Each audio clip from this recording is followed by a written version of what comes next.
कालच्या पावसाने गॅलरीची अशी हालत करून ठेवली होती. सकाळपासून मूड ऑफ झाला होता आणि माझं हे तुळशीचं झाड ना जितक्यांदा लावून तितक्यांदा वाळते. कोणाला जर याचं कारण माहीत असेल ना तर मला नक्की सांगा.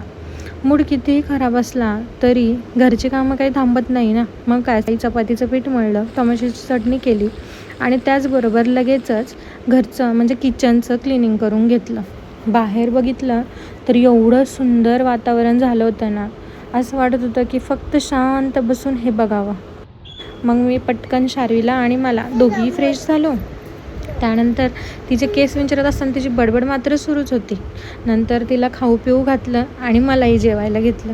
तर मी आज जेवणात बनवले होते घारगे, शेवग्याची भाजी, चपाती आणि टोमॅटोची चटणी. दुपारची वेळ झाली. आता वाटलं थोडासा आराम करावा, पण कशाचं काय, शार्वीचं चालूच होतं सायकल खेळायचं काम. आई झाल्यावर ना वैताग आणि प्रेम दोन्ही एकाच वेळेला अनुभवायला मिळतं, हो की नाही मैत्रिणींनो?